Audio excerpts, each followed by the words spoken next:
দিনহাটা 2 নম্বর ব্লকের খট্টিমারিতে তৃণমূল কংগ্রেসের কর্মী সভায় মন্ত্রী উদয়ন গুহ নাম না করে নিজের দলের নেতাদের বলেন তার দলে বিভিন্ন নেতা বিভিন্ন সময় সালিশি সভা বিয়ের নাম করে টাকা তুলে নিজের পকেটে ঢুকিয়ে রাখেন।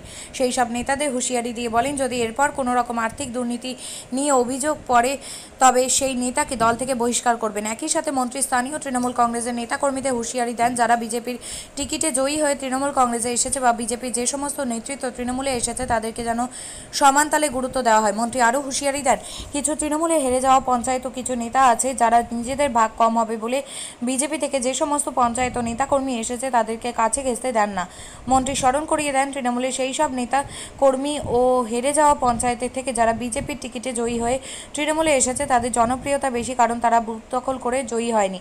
পাশাপাশি উদয়ন আরও বলেন দিনহাটা মহকুমাতে সবচেয়ে বেশি বুড়িরহাট 2 নম্বর গ্রাম পঞ্চায়েত এলাকায় উন্নয়ন হয়েছে, কিন্তু তবুও সাধারণ মানুষ বিজেপিকে ভোট দেয়। আর এই নিয়ে নিজের দলের নেতাদের কেউ দোষারোপ করেন। তিনি বলেন সাধারণ মানুষের সঙ্গে কোনো যোগাযোগ রাখে না নেতারা, তাই নির্বাচনে দলের ফলাফলে এই অবস্থা।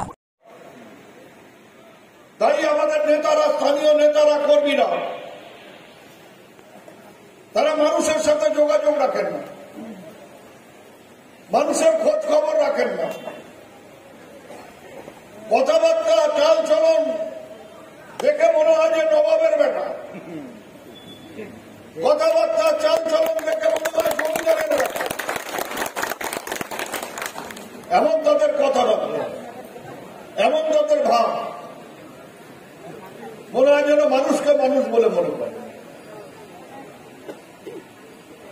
আমি কারো নাম বলে বলছি না, কিন্তু এখানে এমন লোকেরা আছেন, এমন নেতারা আছেন যারা মানুষের সাথে হেসে কথাটা বলেন, পয়সা লাগে না তার জন্য।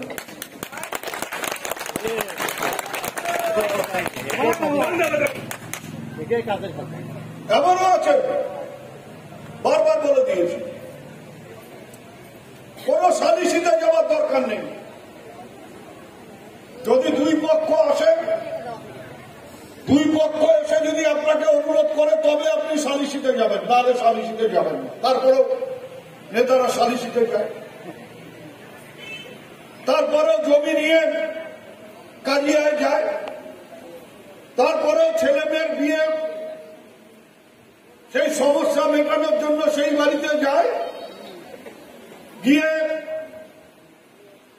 বিয়ের খরচের জন্য টাকা নেয়, সেই বিয়ে টেকে না, সেই বিয়ে ভাঙে। তখন মেয়ের মা বাবা যখন বলে তোমার টাকা দিলাম, এই বিয়ে টিকলো না, ছেলে পালিয়ে গেল, তখন সেই টাকাও ফেরত দেয় না। এটা নেতা?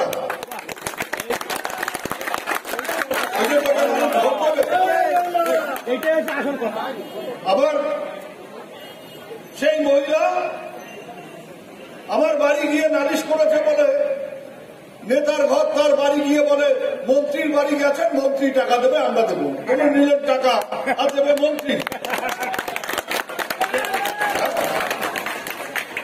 এইসব লোকের দিকে আমাদের নজর রাখতে হবে। করবেন খারাপ কাজ। মমতা বন্দ্যোপাধ্যায় এত করছেন, এত মানুষের উপকার করছেন, মানুষের কল্যাণে কাজ করছেন, মানুষ ওই তোমার ওই কাণ্ড দেখিয়া মমতা বন্দ্যোপাধ্যায়ের উপকারের কথা ভুলে গিয়ে পদ্ম ফুলে বলছি। তোমরা এক বালতি দুধের মধ্যে চোরা ফেলে দিচ্ছেন, তার ফলে দুধ নষ্ট হয়ে যাচ্ছে। আমার তোমার দরকার নাই। বিজেপির থেকে লোক নেওয়া হচ্ছে, বিজেপির থেকে নেতারা আসছে, বিজেপির থেকে পঞ্চায়েতরা আসছে, কিন্তু আমার নেতারা ওর কাছে ঘেঁষবার দেয় না।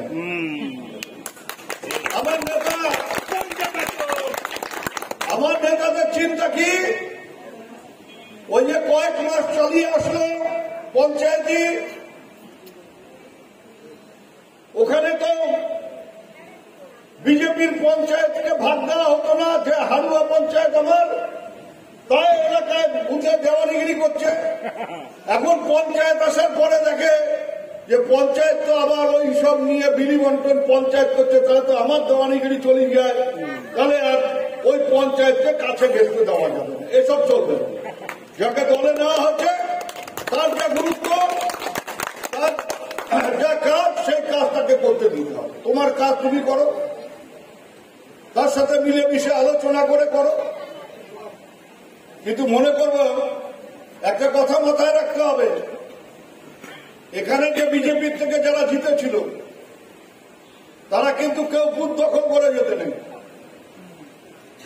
তারা মানুষের সমর্থন নিয়ে জিতেছিল। তার মানে তোমাকে যে ভোটে হারালো তার জনপ্রিয়তা তোমার চাইতে বেশি, এটা সে প্রমাণ করেছে। এখানে আমাদের লোক আছে,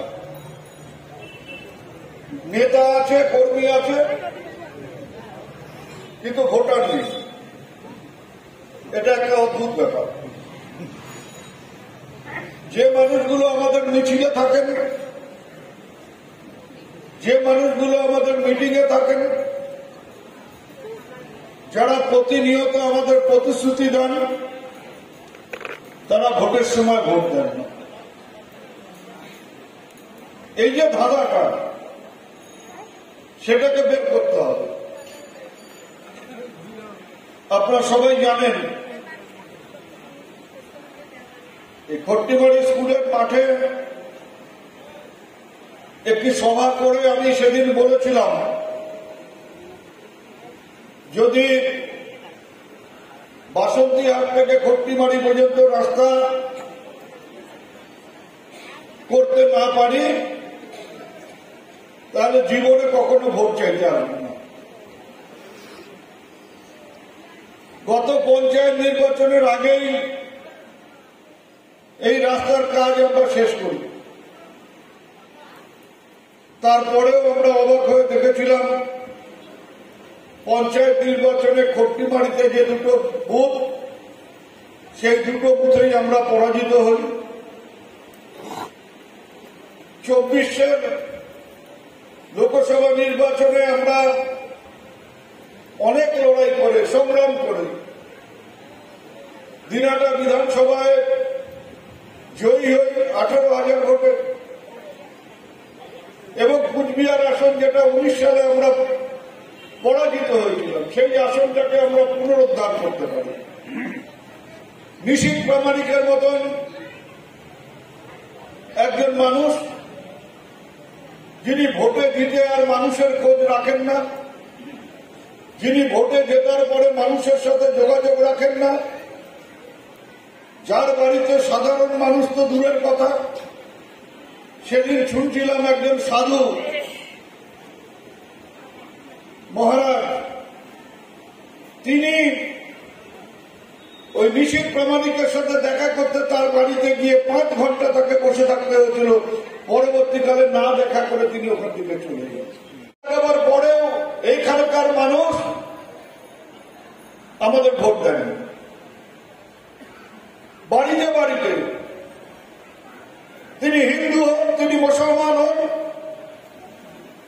মহিলারা লক্ষ্মীর ভান্ডারের টাকা পাচ্ছেন। গত লোকসভা নির্বাচন হল 19 এপ্রিল। 5 এপ্রিলের মধ্যে যে মহিলারা 500 টাকা পেতেন, তাদের অ্যাকাউন্টে 500-র বদলে 1000 টাকা ঢুকে গেল। যারা 1000 টাকা পেতেন, তাদের অ্যাকাউন্টে 1200 করে টাকা ঢুকল। তারা খুশি হলেন, তারা আনন্দিত হলেন, কিন্তু ভোট দিতে গিয়ে ওই তার মনে হলো যে ভোটটা বোধহয় পদ্ম ফুলে দিলে হিন্দু ধর্মটা শক্তিশালী হবে, তারা ভোটটা দিলেন পদ্ম ফুলে।